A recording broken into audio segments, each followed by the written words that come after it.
All right, so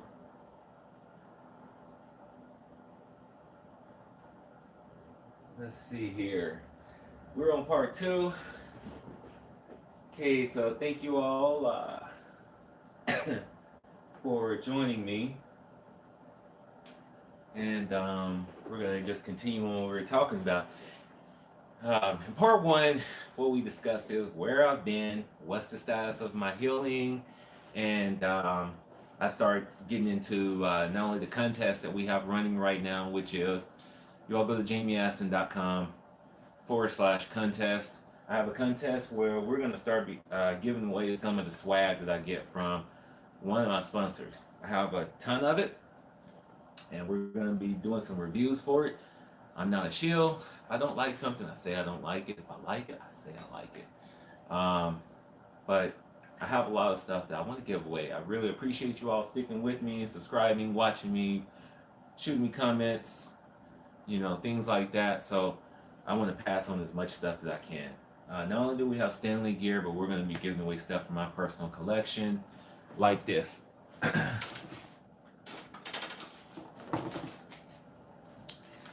Fluger President reels, Alba Garcia reels. These are brand new.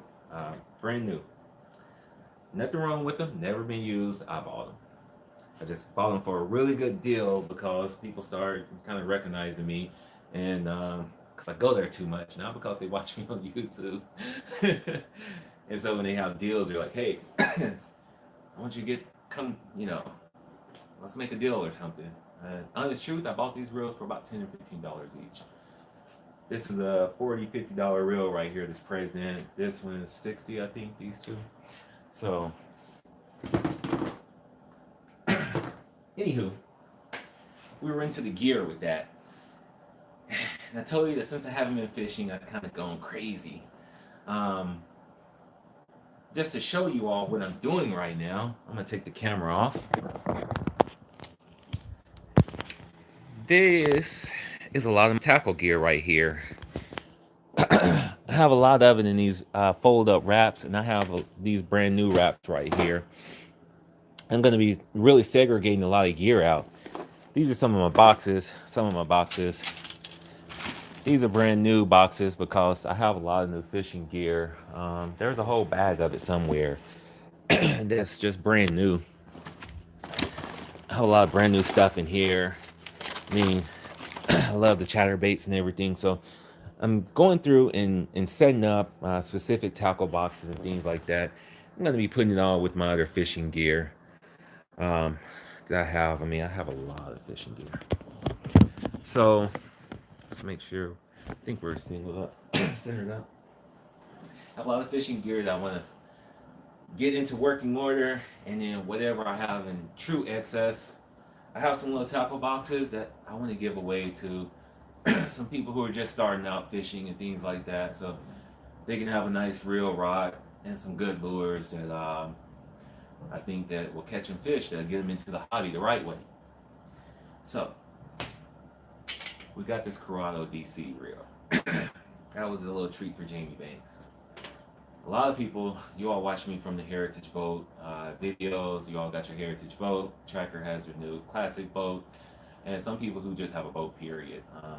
I'm new to owning, to being a boat owner, things like that. It was a pretty good deal to get in on it.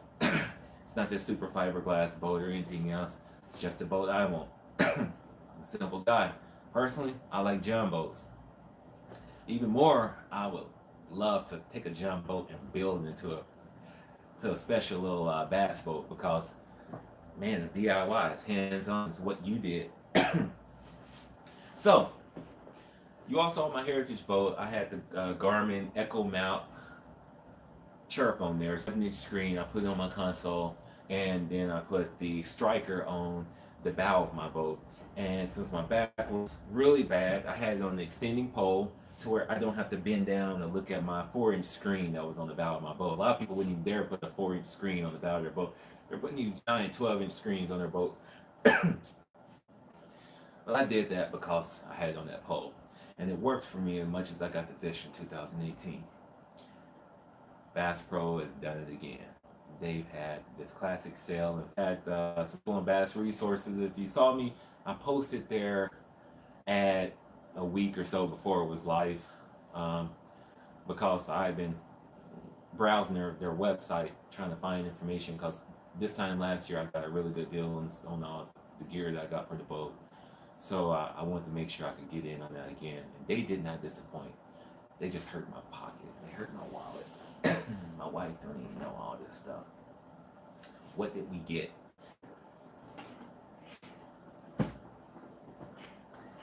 We got one big box right here. Two big boxes right here.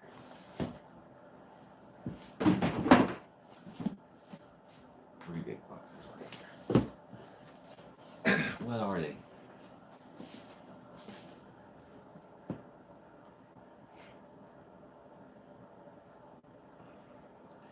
This is the Garmin 93SV. This is a touchscreen unit I'm going to be putting on the console of my boat. Touchscreen, side image, all that type of stuff. 9-inch screen. So I'm upgrading from a 7-inch screen to a 9-inch screen. It has Wi-Fi, all that, active captain, blah, blah, blah. Great. I got two of them. This one is going to the bow of my boat. I'm replacing my 4-inch screen striker with this 9-inch screen, touch screen, Wi-Fi enabled, active captain, quick draw side view. Because I'm gonna have side view on the bow of my boat. Now, at first I was just down view with a 4-inch screen. Now I'm gonna have side view. They actually made the transducer. The transducer I originally had was a 9-inch long transducer.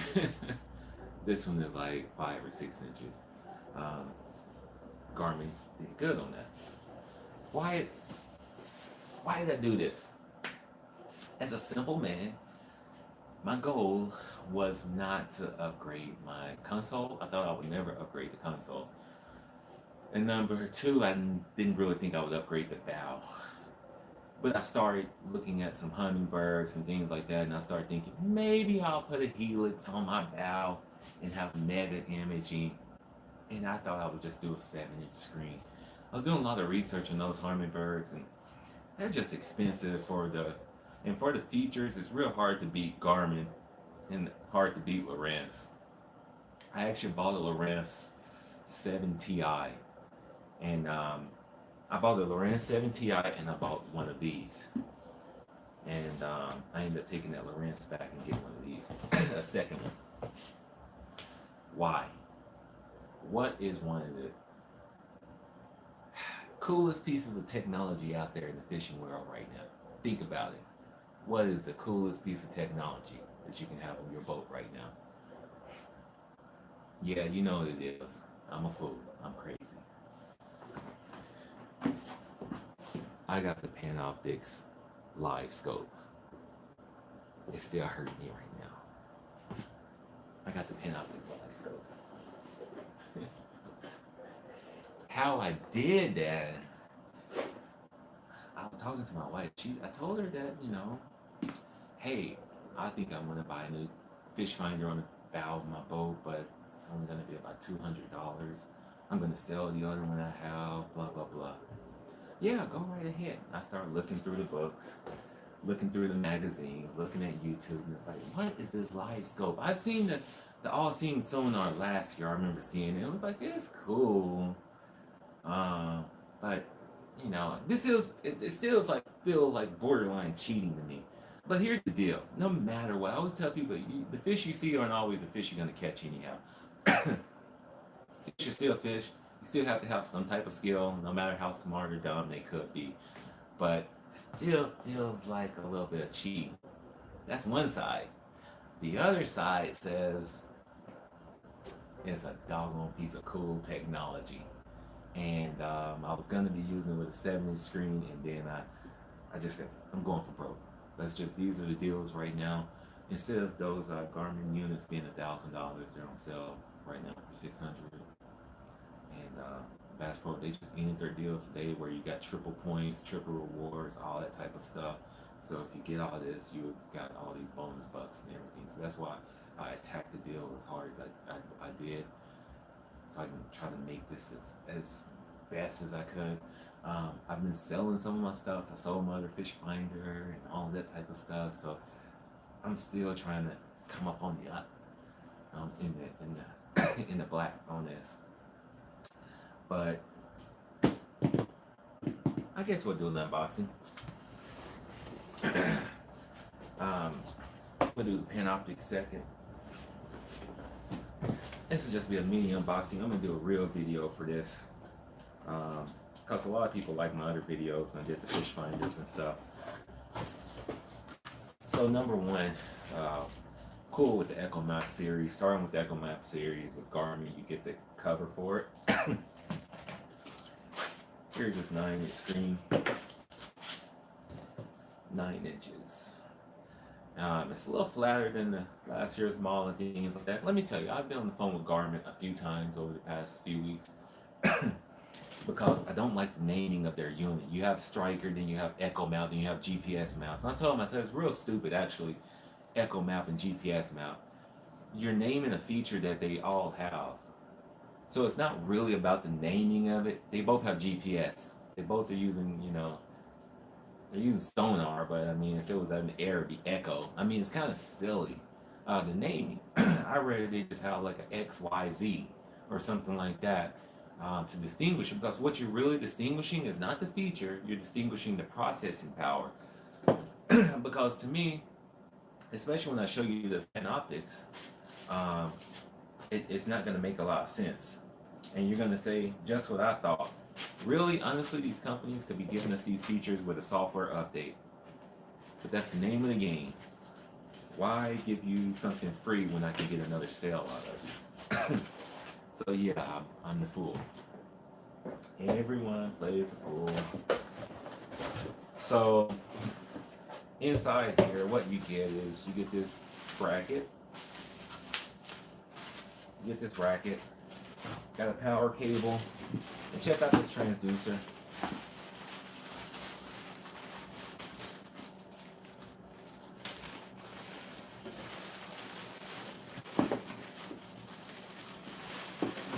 This transducer is so small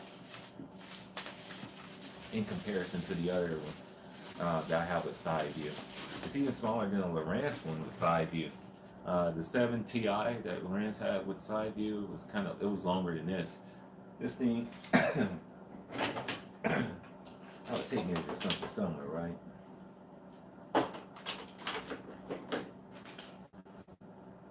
Yeah, it's on the other side.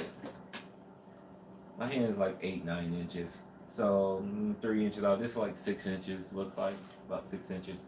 It can actually fit on the doggone trolling motor and do side imaging. Thank you, Garmin, because your other one was just too freaking big. These units still network, and I talked to Garmin. I'm like, okay, I have 2 units. I would love, because I'm not gonna buy a second live scope. A lot of people are making their live scopes semi-portable, which I am entertaining right now because what I would love to do is be able to take this thing live scope anywhere and use it alongside another person's sonar, things like that. Or man, you can even use live scope off a dock if you have the right location and things like that. So there's some guys putting it on their kayak, things like that. So if I really make this thing portable enough, I can use the live scope anywhere. I can get a smaller Garmin Echo Map Plus and have it on the kayak. So we got that. So let's take a look at this. And this thing is heavy, you all. It is really heavy. Panoptics live scope. Why is it so heavy? Because it comes with this big black box.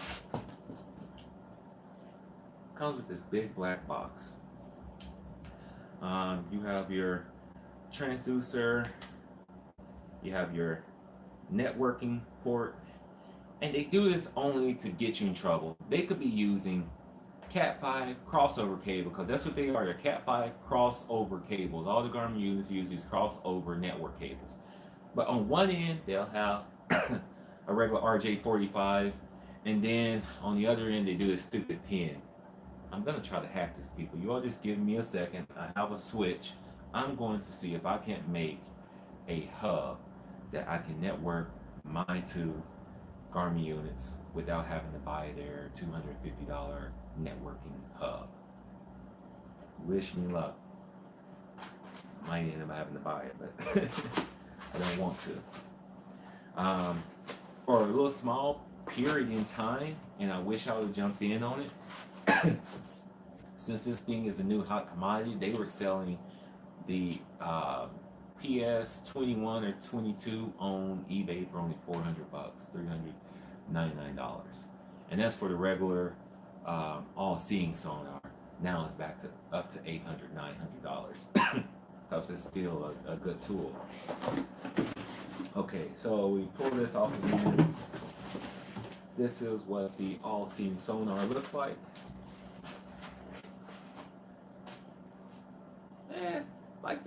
It fits in my hand. That's how big it is right there in my hand. It takes up the good chunk of my palm, going all the way to my fingers. So it is pretty large.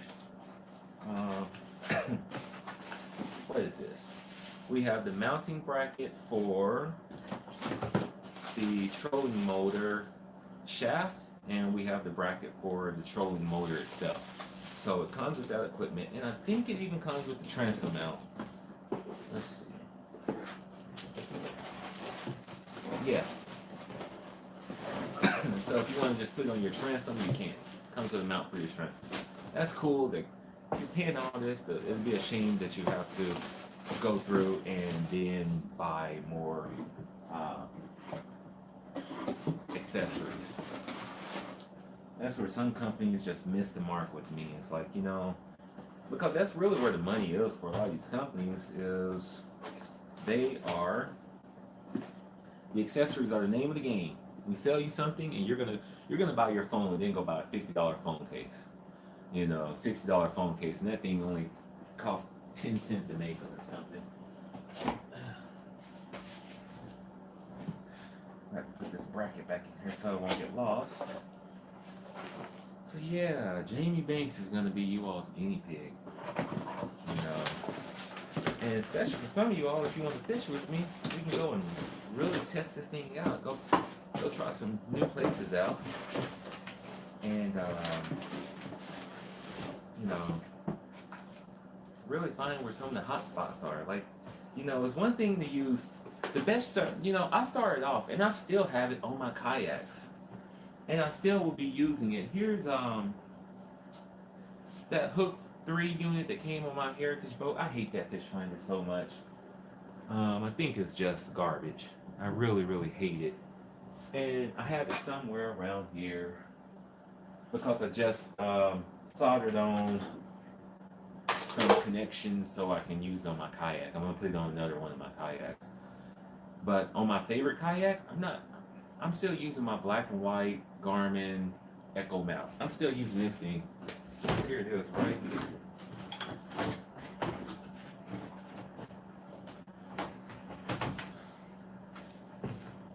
My Garmin Echo mount. No color screen. I don't even think it has chirp. It's an Echo 200. Yeah. And then I have a 151 black and white unit that I keep in Arkansas. It does exactly what I needed to do. It tells me the bottom depth, and it shows me arches of fish. No matter how late it was behind me, whatever the case is, it showed me some structure to say, oh, I'm gonna go back and fish this spot. We get all these units and we have GPS, and it's like, oh no, you want to mark your spot on the GPS and stuff. Well, back in the day, what did people do? A peel ball with fishing line and a weight on it. Bloop. Drop it down, you got your marker. You cast towards your marker. There's so many ways we do this. I'm not going to say that technology isn't great. It is. It's cool.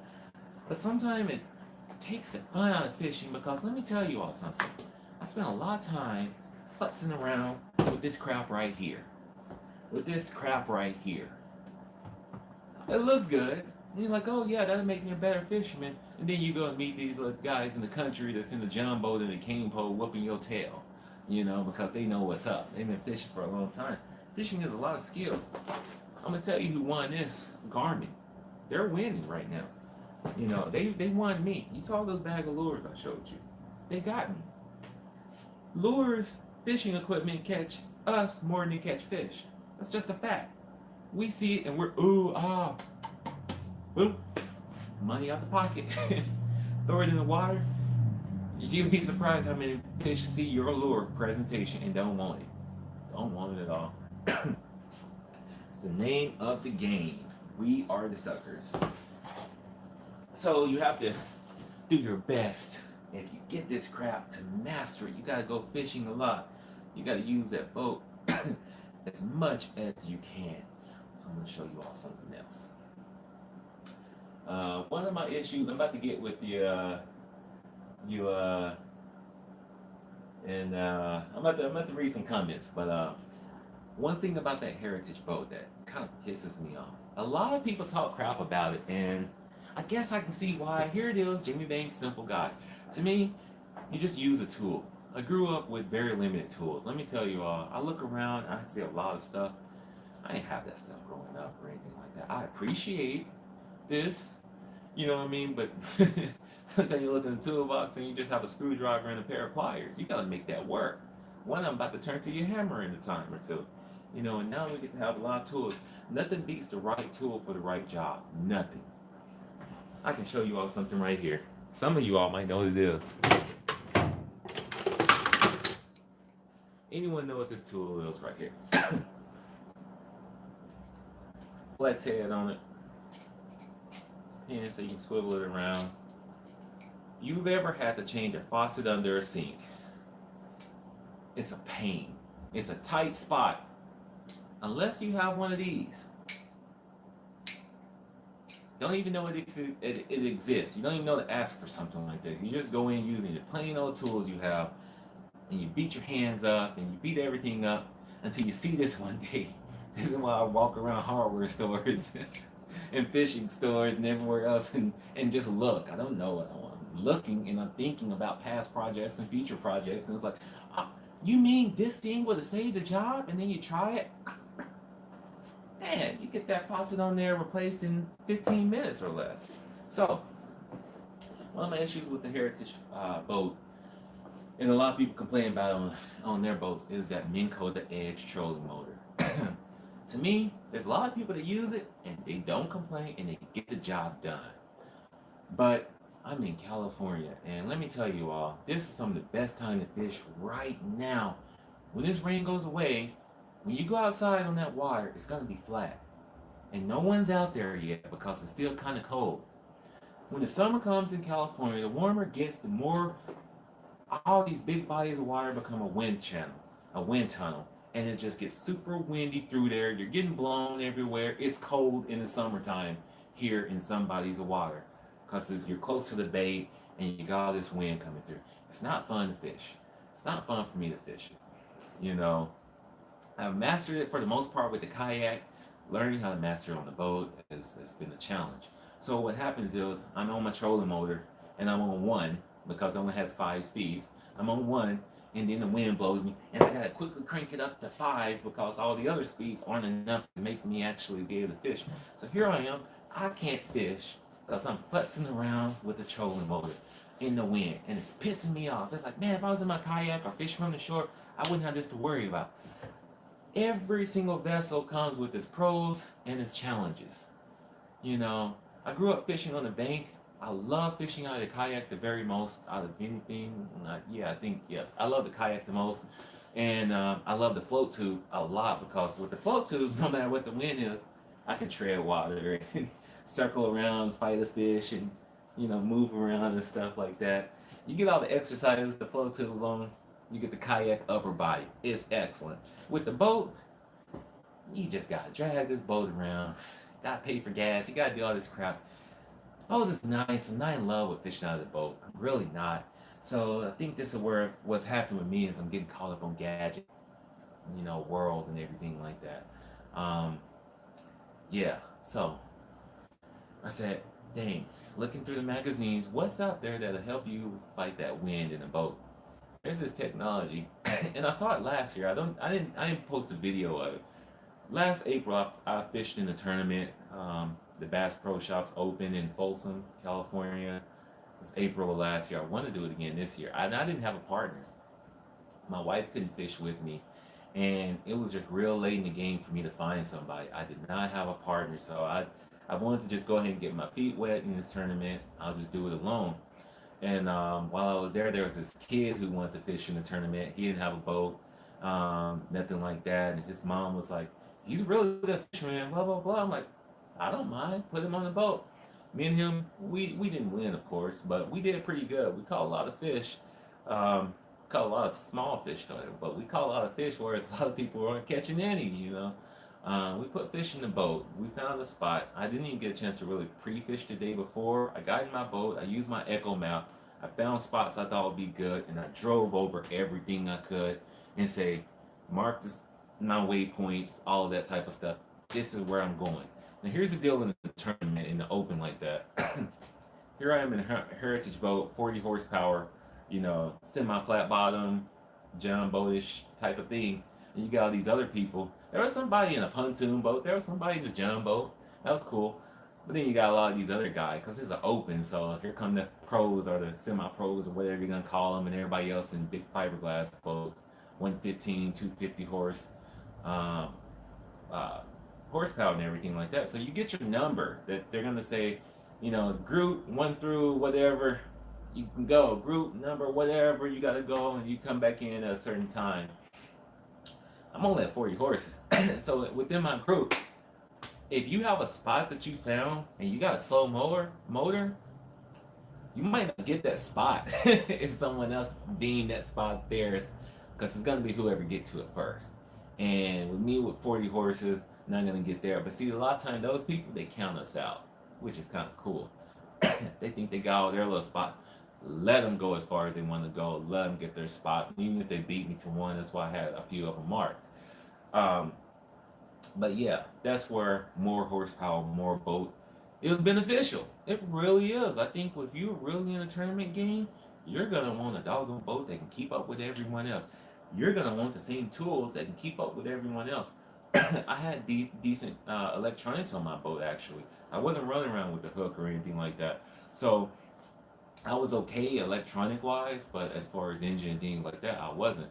I found a really good spot fishing this hump, and in this other area, I mean, really found a couple of good spots.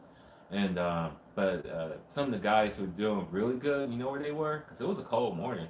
They were fishing open water, and I saw the spot. But how are you going to stay in it? They're fishing open water, and this Folsom Lake, if you've ever fished it, this thing, you gotta be careful because you can be driving and you got a mountain that's about to come up out of the water somewhere that you can't see it. And they might not have the buoys marking there, so you better be careful going through that place. Though it's a super rocky lake, and you just got big mounds that are about to come up everywhere. I don't care how big that water is doing this, you can't see it. You better be careful. But they're fishing humps, and they're fishing, big crevices, big channels and stuff. And they got this technology called what? Spot lock. Set their trolling motor to spot right here. It's a done cotton picking deal. That trolling motor will keep them right there. That's some cool technology, right? Over the summer, I started looking at maybe getting a trolling motor, and I thought about it, and I started looking at Cabela's had a really sweet deal actually on their power drive. I think it was a power drive.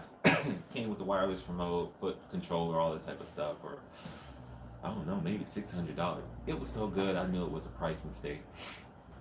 And you call in. That's the only way you could get it. You had to call in, which is how I got these things a little bit earlier, rather than going to Bass Pro. Cabela's will sell you that stuff over the phone earlier than Bass Pro Shops will put it on sale. That's a tip for you all. When you see a good deal, give them that SKU number.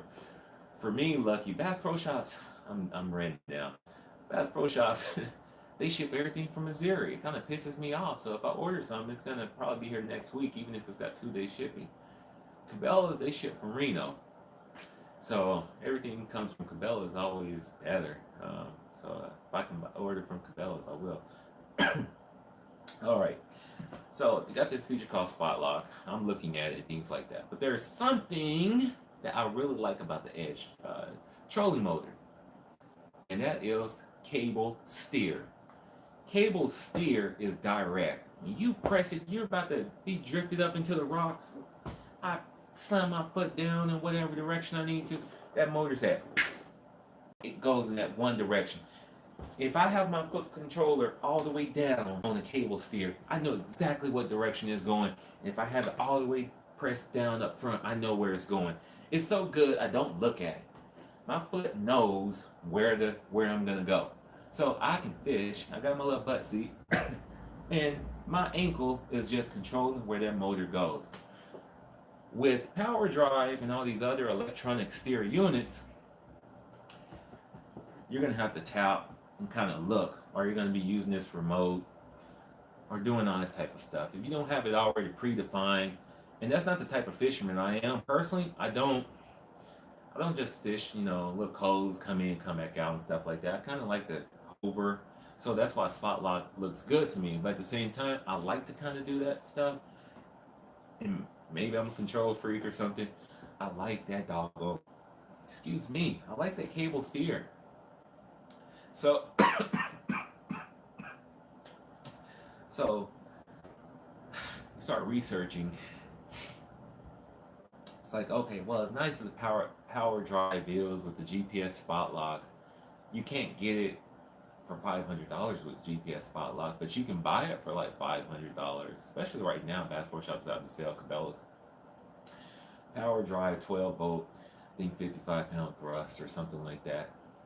And it's Bluetooth, all that ready. You have to buy another $500 component, and guess what you can have now?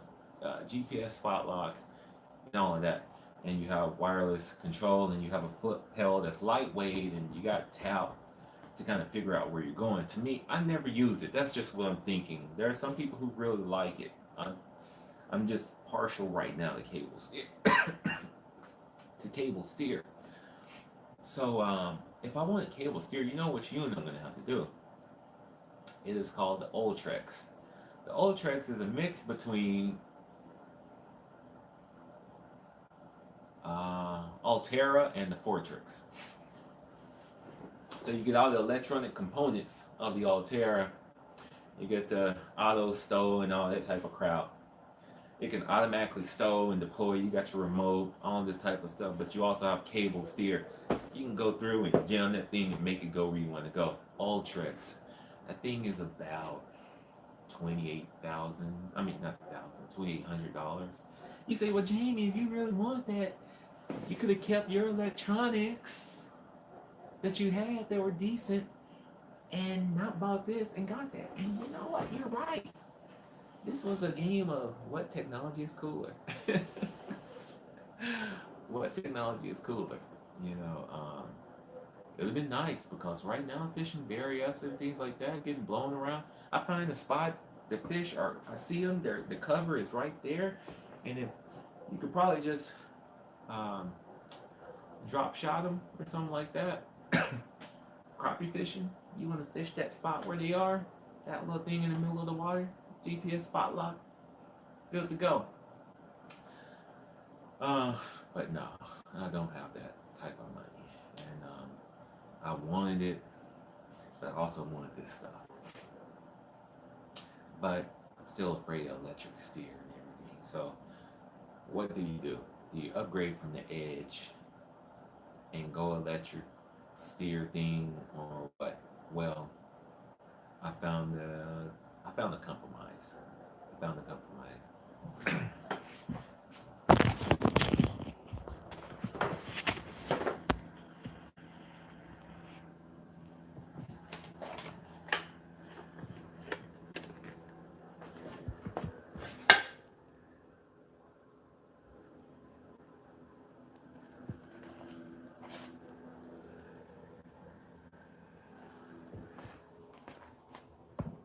I can't show you. It's a 65-pound thrust.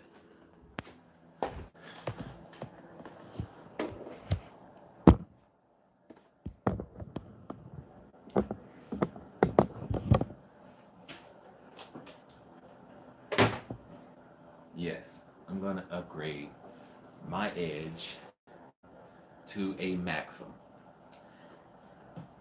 So what is a Maxim really? The Maxim is right above the edge.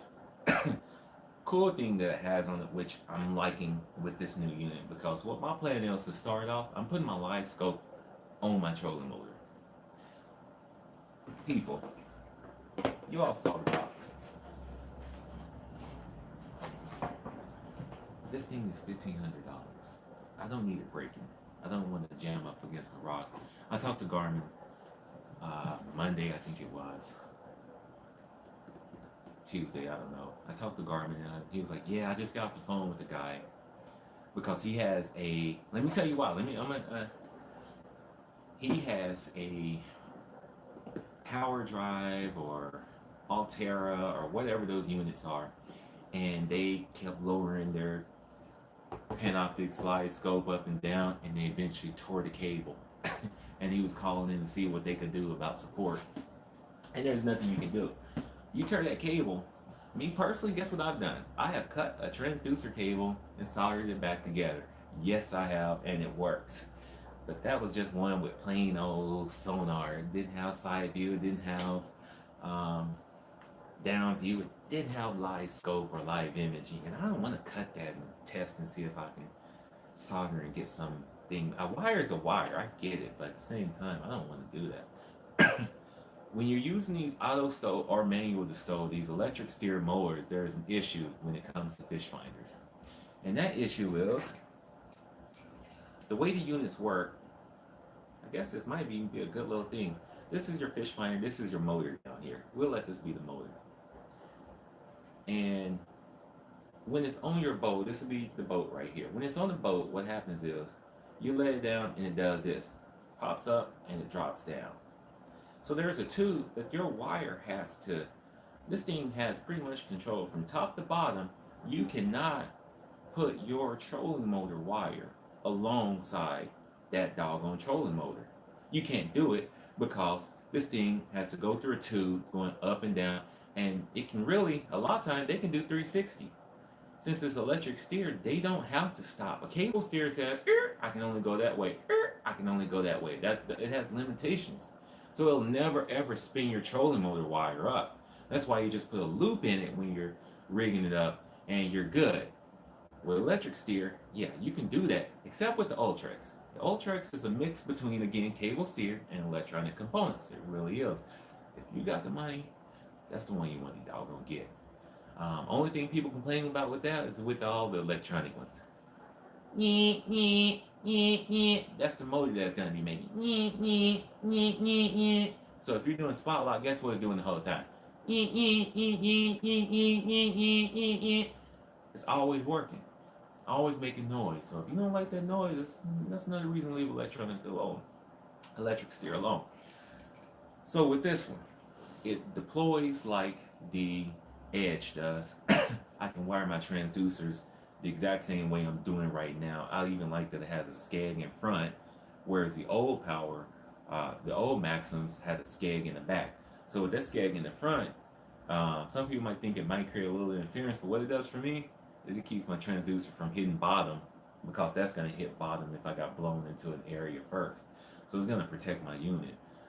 With the Panoptics, I'm going to be playing around between shaft and the unit, but I think I want to put it on the unit because I want to use down as well as forward. So another thing that this Maxim has, which is a huge selling point for the Fortrix, because that's what it really is. It's a mini Fortrix. It's a mini Fortrix. It just doesn't have, whatever features that Fortrix has, which is probably like for Humminbird users, the transducer built into the unit. With the Edge, if you deploy your Edge, you'll see it. You raise and lower that thing, clank, clank, clank, clank, clank. If you are, like I said, I'm caught up in a windstorm or it's super windy and I have to jam that dial to 5 and I have to mash on it and get it to go, what happens is that trolling motor, every time it's going to torque. It starts to move. It's not that exaggerated, but it kind of rocks your unit. It'll rock your whole kind of boat. Like, people will fall over like when they do that. Like, they have it turned to the side, they need to get out, and that boat does like that. Some people fall out. Supposedly with the this boat has a digital maximizer. I'll get on that in a second. I mean this motor. But supposedly with digital maximizers, it doesn't just jerk you in that speed. It kind of gradually kind of gets there in whatever time it takes. Pretty fast, but the this Maxim has a spring. It's a loaded spring around the unit in the head. So if it hits something, it gives, but it goes right back. You see that? That's what that spring does. That's what the Fortrix has. That's what the Ultrix has. And you get it in the Maxim. You can get cable steer. You can get all that stuff in the Maxim. What else did I do? The Maxim goes to 55 volts max. 55 volt, 55 pound thrust is the max you can get with 12 volts. As a lot of you know, I already have 3 batteries on my boat. I have the cranking, I have the trolling motor, and I bought a matching battery for the trolling motor for when I was going to go to 24 volt. What I'm doing with it right now is just running my electronics off of it, so I've never ever run out of power. I'm going to be rigging that puppy up. I bought the wires a long time ago. Heavy gauge. I don't have to show you, I guess. But this was my plan last year.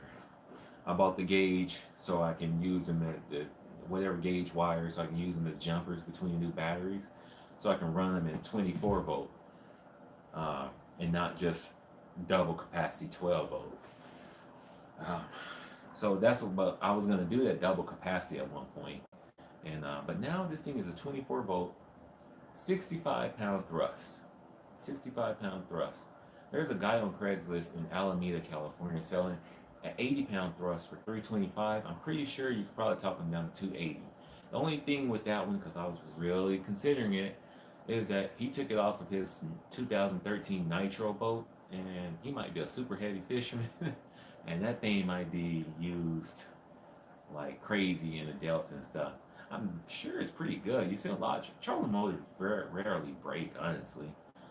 Especially the simple ones. That cable steer might just need some tune up or something like that, but he was selling it and I thought about it. But with this, if you buy it new, you get the warranty and stuff. So I'm pretty new to this type of stuff, so I'm going to go ahead and stay within buying it new and getting some support behind it.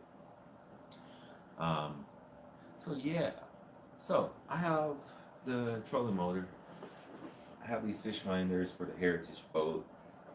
Talk about some issues. Some of you all may not saw the issues I had with my Heritage boat. Number one, I had carpet coming up on the edges. I lost my steering wheel cap. I lost hubcaps. Carpet issue. Did the dealer ever fix it? They were going to. I just didn't. I stopped taking it to them.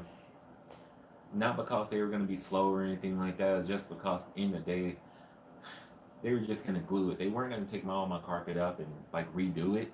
They were just going to use a syringe and put glue under it in the places right there. Now I can do that myself. Whatever. Let's just call the case closed. Steering wheel cap. They bought me a new steering wheel cap and they gave it to me. I didn't have to pay for it. I put silicone around it, stuck it on there. Done deal. I did the same thing to my hubcaps if you all saw my video. They're still on there. Hubcaps, silicone. I even just bought some more silicone because I'm going to be taking those hubs off and doing what? It's maintenance time, people. I'm going to try to do a video for you, but it's maintenance time on these boats. Here's what you need to change if I don't tell you, if you don't see me again. You might need to repack those bearings. Get your grease gun, get you some grease, marine grease. It almost doesn't matter. You're not going in salt water. If you are, look at that. I got a little grease leaking. That's my fault. I shouldn't have loaded it up so early. So we need to repack the bearings probably. You don't want to be traveling and your wheel bearing blow off. But I have extra bearings just in case. It's time to change the fluid in the lower unit on these 40-pound horse units. From what they were telling me, actually today I talked to a rep. He said that Tracker uses some lower grade gear oil in the lower unit. So when you're changing, it might come out milky. But what I'm going to be doing with it, and I'm going to be putting 90 weight oil, gear oil in there, just like you do in a car. but just make sure, probably they sell it marine based or what have you. So you're going to change that. You're also going to be changing the oil in the unit. So you're going to be, I think it's an A series, don't quote me, but it's A series oil filter. Get that. You're going to be putting just, I think 10W30 marine oil or something like that in it. It's not a two-stroke engine. Don't got to mix oil and gas. So you're just going to be putting that oil in it. You're going to be changing out your fuel filter. You can change out the little cartridge filter, or you can just change out the whole housing. I think the filter is like $15. The whole kit is like $18. Change out the whole thing. And that's the fuel filter. And I already said the oil filter. So yeah, that's pretty much all the maintenance you're gonna have to do to this puppy.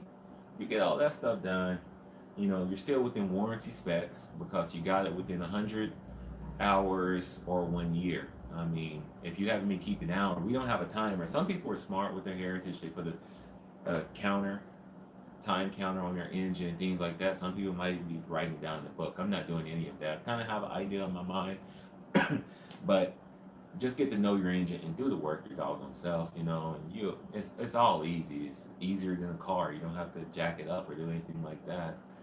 So that's what it's time for me. It's maintenance time, and it's going to be work on the boat at these new features time, and then hopefully I get this stuff on in the next few days, and so I can hopefully maybe go fishing this weekend. So did my battery die or something? Let me see your comments and things like that. I know I'm talking a lot, people. I apologize about that. I didn't make a whole lot of time to go back and forth in dialogue, but I want to show you all what's coming up. I have a lot of stuff coming up. So hopefully what I'm envisioning is we're going to have more of me on the water, trying out some new stuff. I can answer your questions. I can try things out for you with these units. And for some of you, we might be able to go fishing. I'm back in the game. Whether it's kayak fishing, float tube, shore, boat, y'all go to JaimeAstin.com, shoot me a contact. What I really want to do is start trying to meet some people outside the state too. So, like I said, boy, it'd be amazing to fish with old Richard Jean, the fishing machine. Oh man, the battery's low. Doggone, I don't have my charger. I don't have my iPad. I don't have anything out here. And I'm recording with my phone. So, I don't want to say you all give me a couple of minutes to go get something. Let me look at the phone and let's see what we have from there.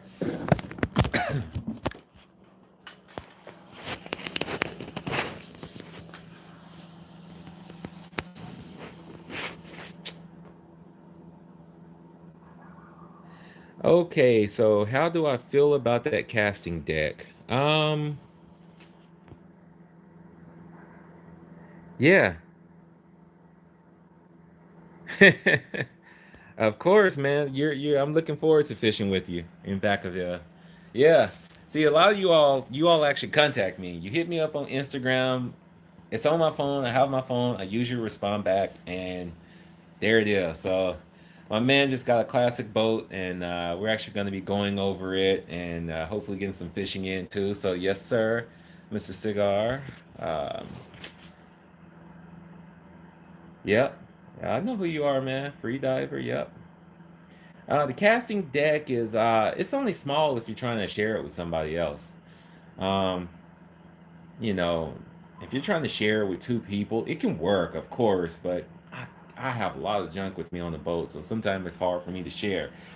Um, but if you really keep it simple and you manage your gear, I mean, really, if you have your idea of what you're going to be going out there and tossing and using, you don't have to take your whole arsenal when you're only going to be using two or three things. So the cast, the deck can work. It can really work.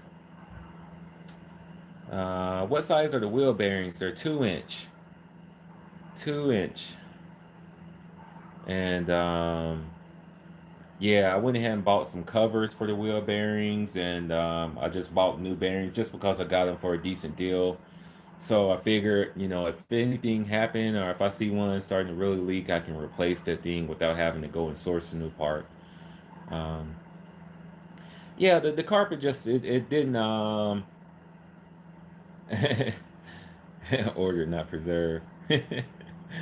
um, yeah, the carpet, it'll bother you if you can get pretty anal about that stuff. You just bought something new and you start seeing spots where you see foam or you see the carpet didn't get cut, you see aluminum and all this type of stuff. There's some sloppy spots on the boat. There's just no doubt about it. There are some sloppy spots, but at the end of the day, it does exactly what I wanted it to do, and it's a little more boat than what I thought I was gonna be buying. Like I said, I like um a john boat. If I was in Arkansas and I still lived there, I would have me a john boat, fishing these backwaters, sloughs, in this muddy brown nasty stuff in the woods. That would be that's my favorite place to fish. I love stuff like that. Ever I fished for burbo? No, I haven't. I've never heard of it. Is that a saltwater fish? Um, get you a falcon boat. Is that like a Phoenix or something? I don't even know these top brand boats and stuff, people. I'm real new to this stuff. Yeah, float tubing is where it's at. What do I do for a living? I work in IT. Kind of wear a lot of hats at this point. Network administrator, um, programmer, things like that. So just at this point, it's just what the company is always kind of changing a little bit. So thing we throw something else under the hat. But it's a lot of fun working there. Made some good friends there and everything. So and it's I've been working there for 12 years. I've been in California since 2005. So I've been there for a long time. I moved here when I was 19. So I luckily got into this field, and it's taking care of me, and I try to take care of them just the same. I had it for 13 months, only had 16 hours on it. Frank, that's kind of funny that your problem is that you got your boat and you're not using it. That's the biggest thing when it's with a lot of boats and this stuff is we buy all this doggone gear and we can't find the time to fish and to use it. And people, I have a lot of hobbies. I haven't been on my mountain bike since I broke my arm, though. My second wreck, I broke the arm. I kind of hung that one up.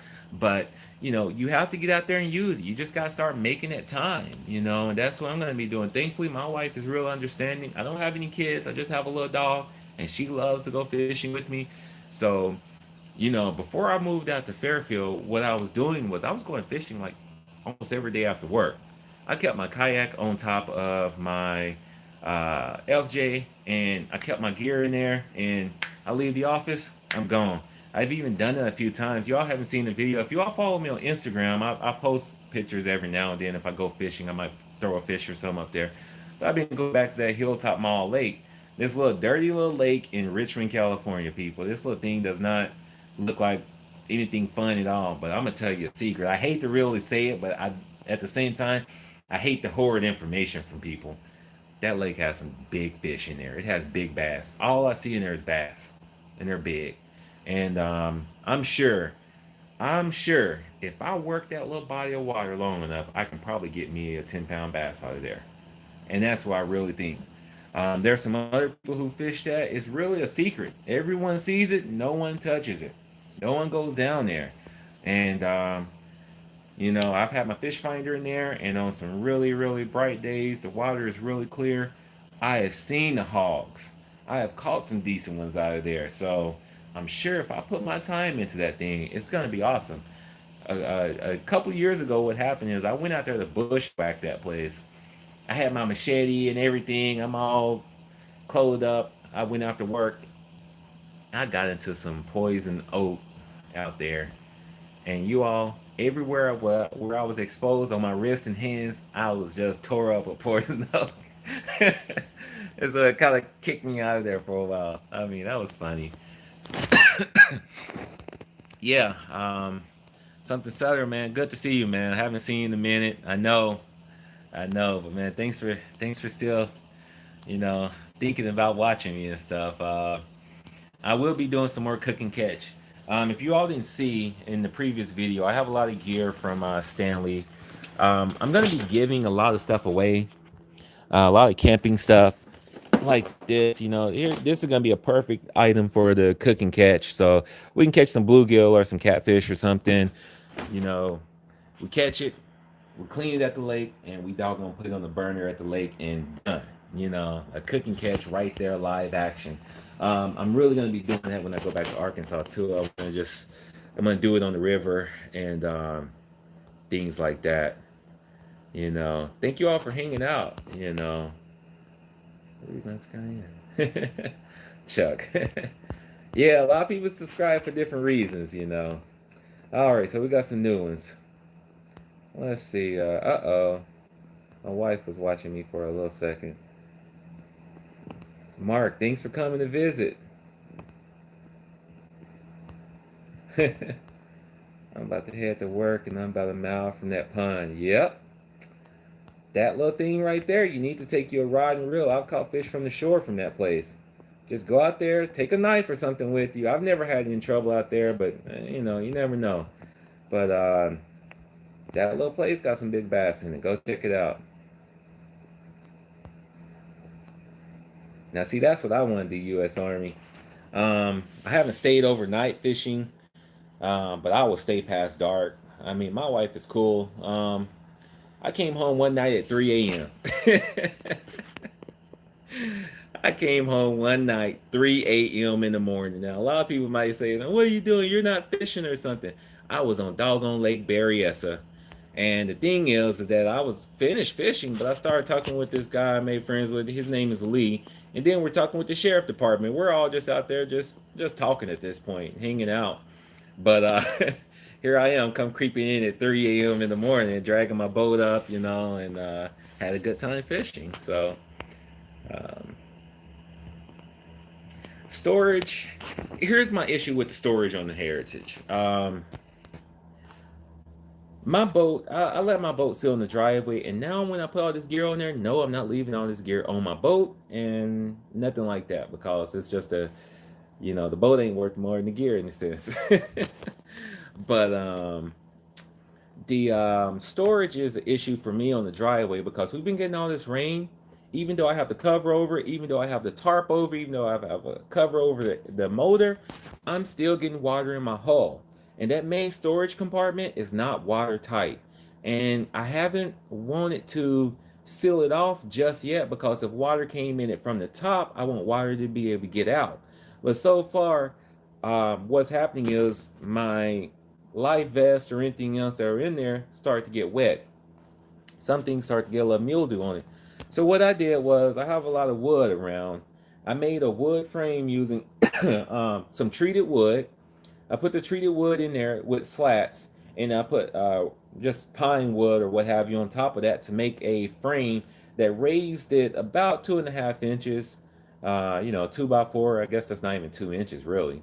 It's like 1.5 or 1 3/4, and that raises. Well, it's on top of the slats too, so it might be. I got the pine slats on there, so it might be 2 and 2.5 inches. But anywho, that raises my gear up. So even though water might be in there, the gear is not. You got that big pocket.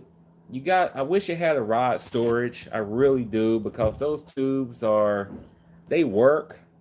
I'll still put 4 in there, even sometimes 5, and then I'll just put a few more rods. I'll flip them in the other direction, and they'll just kind of they work really well just hanging off in that direction, in the opposite direction of the rod holders. But I really wish it was a rod locker. That little storage box, I originally thought I might use it for a place my dog would hide, but she loves to be on the deck. I keep anchors in that spot, so it also keeps a little weight up front on the boat.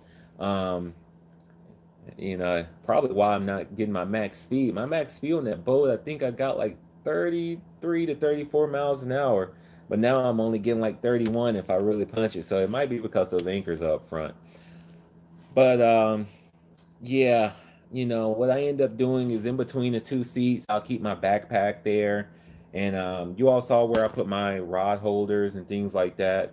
What I'll do there is, while I'm fishing, I'll keep a rod in the rod holders. What I want to do in the future about storage, I still want to extend the deck. Even if I just extended the deck to be even with the live well, that might be a place where you can store more gear underneath and still have a larger casting deck where you can share it with someone. Because right now it's real hard to share, especially if you have your seat up there. Another thing I did, I finally I screwed my trolling motor foot plate down right in the center. Um, because even with my bad back, what was happening is that I couldn't use my right leg as much, even though I'm right-handed and right side dominant, what have you.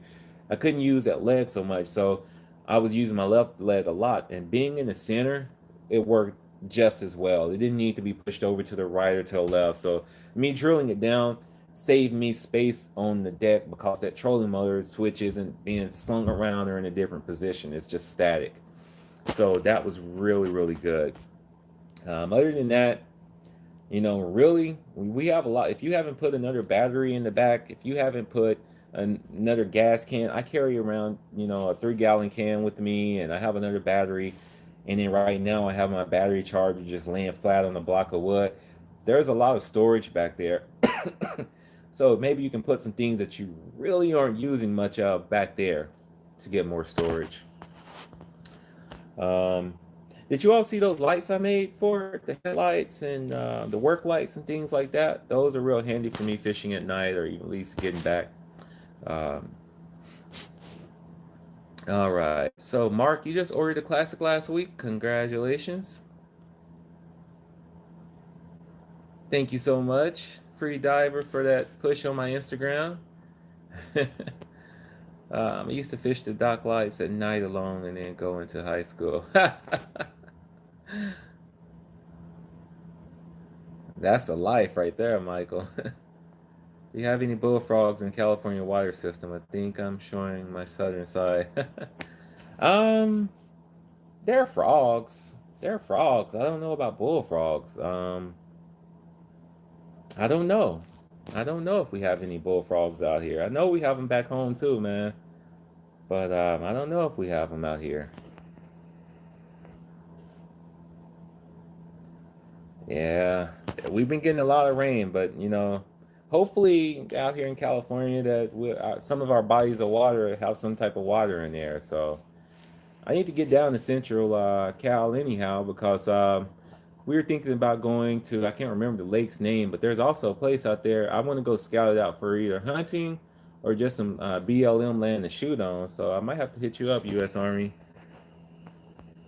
Thought about a new prop or elevation plate. Yeah, I have. Um, I have thought about a new prop. In fact, I have one on my list that, um, in case I want to upgrade or something else happen, because I don't know, a prop is one of those things that you just always want to have a second one of, and I don't have a second one.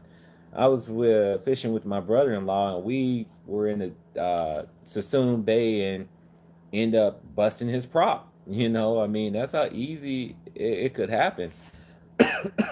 So you don't want to have that. Thankfully, my motor's never touched the ground or anything like that. My boat has never really bottomed out.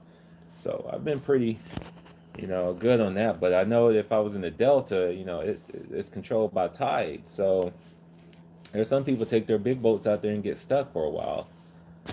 Um, Recess my pedal. Oh my goodness, Frank, my hero.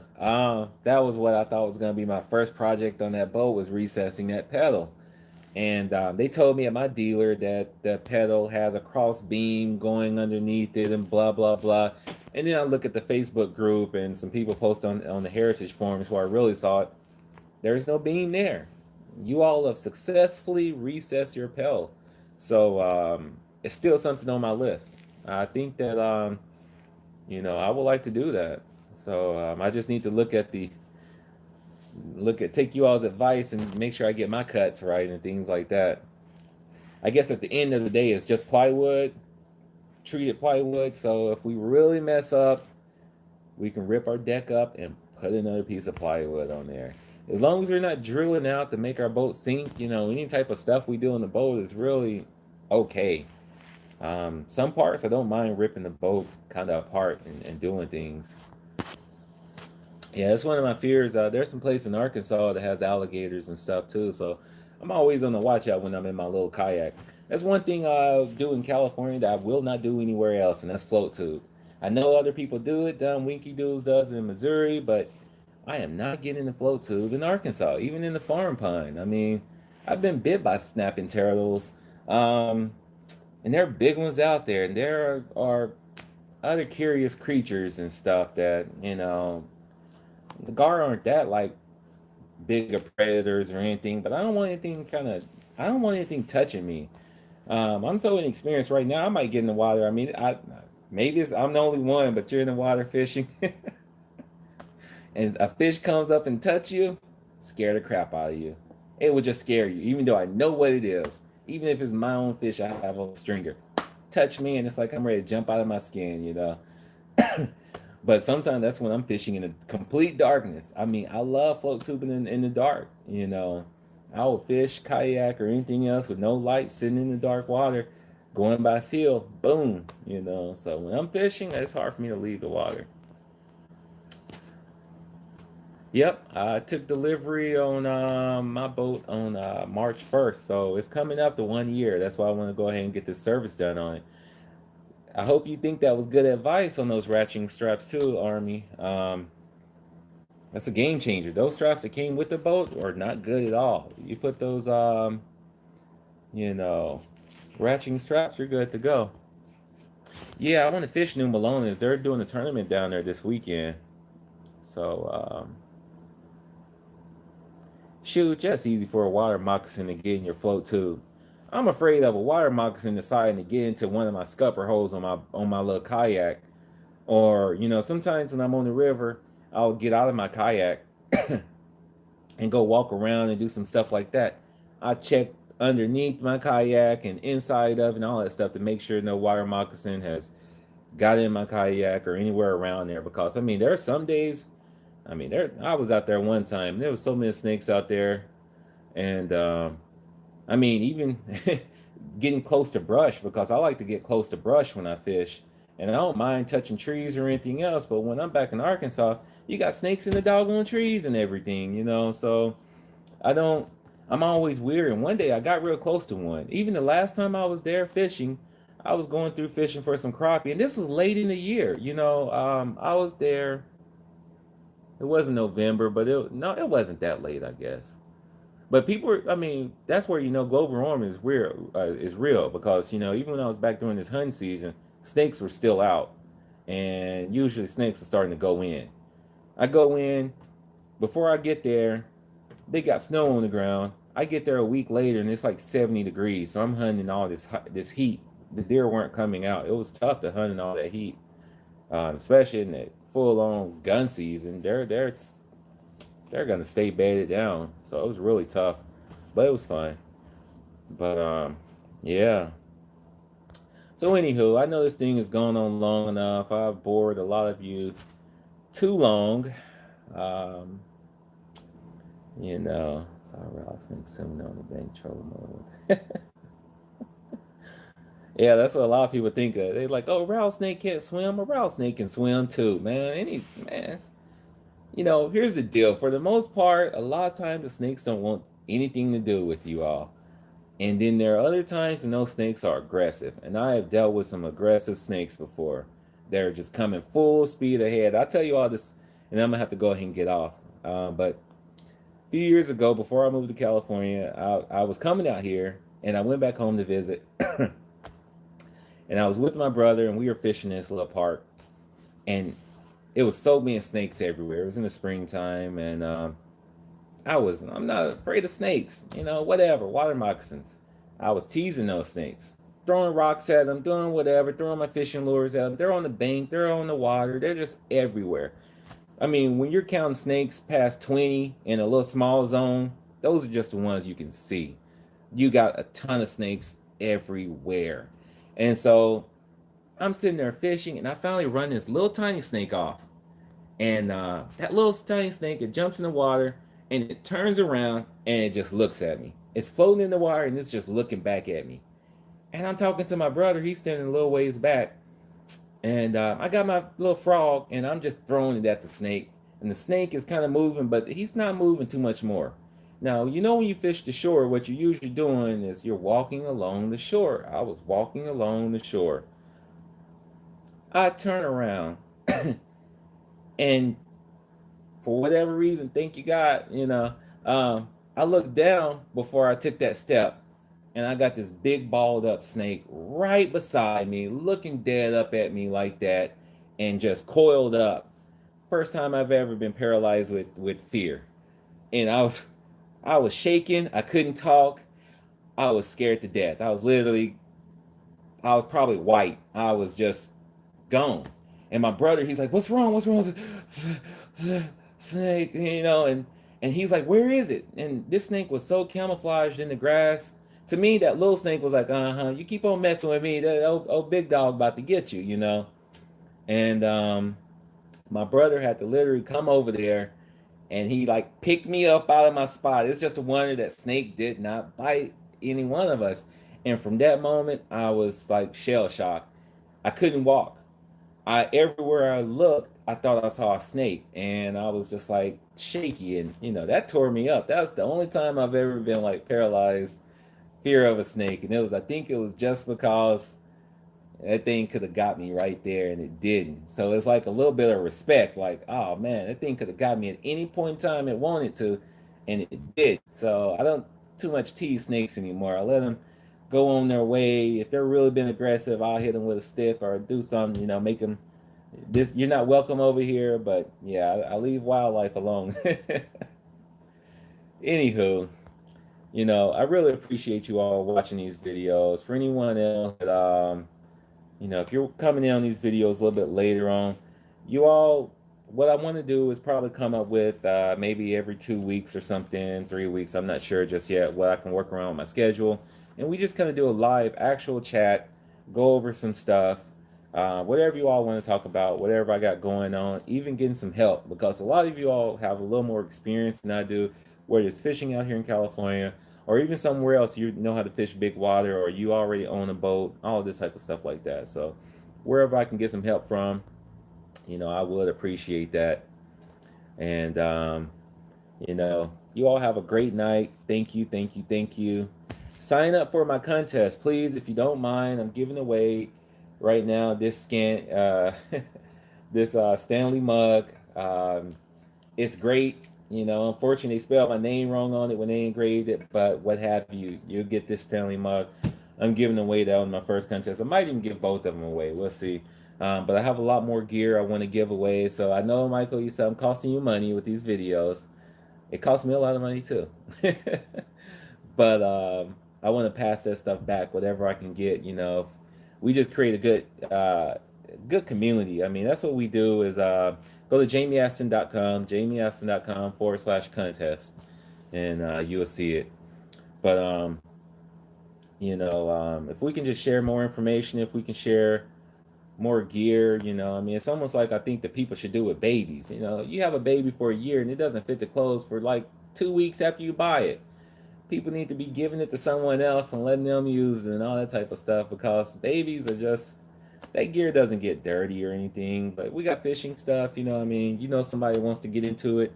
We all have too much stuff, at least I do. So if I can pass something along to help some people out, I want to do that. So you all sign up for the contest, JaimeAstin.com.